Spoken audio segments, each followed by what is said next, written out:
Bonjour, bienvenue à cette nouvelle rubrique de Gunge Agindi by GNG. Donc, je suis Mariam Fall, associée du cabinet GNG Professional Service. Aujourd'hui, je suis là pour vous parler des états financiers. Qu'est-ce que c'est que ces états financiers? On en entend beaucoup parler. Dernièrement, il y a eu beaucoup de demandes et de changements par rapport à ces états. Alors, de quoi s'agit-il? Les états financiers, c'est tout simplement la traduction chiffrée de l'activité de la société. La traduction chiffrée, c'est-à-dire qu'on résume toutes les transactions de l'entreprise qui sont faites au cours d'une année dans ces états financiers.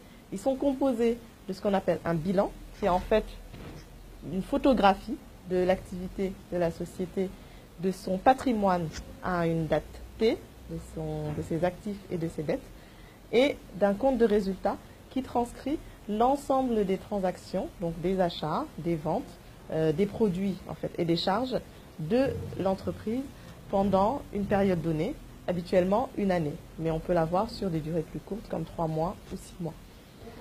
Enfin, troisième élément des états financiers, ce qu'on appelle le tableau des flux de trésorerie. Ce tableau retrace en fait l'ensemble des flux de l'entreprise au cours de l'année.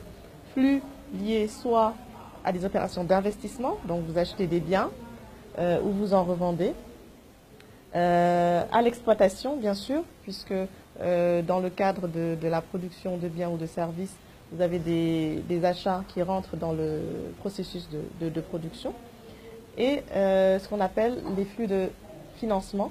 Alors là, soit vous autofinancez l'entreprise avec les fonds de l'actionnaire, des actionnaires, ou encore vous obtenez par exemple des subventions ou des prêts qui permettent de financer l'activité.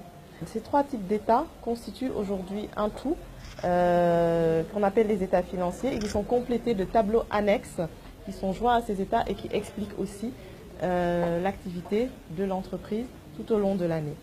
Suite aux dernières réformes du Cisco-WADA, il y a eu certains changements sur les états financiers et nous sommes passés à une nouvelle forme d'état financier, ce qui impose que pour l'année 2018, les états financiers à produire auront un autre format, seront plus explicatifs, mais vous aurez aussi l'obligation d'établir ce qu'on appelle des états pro forma pour 2017, donc de les produire sous le nouveau format de 2018.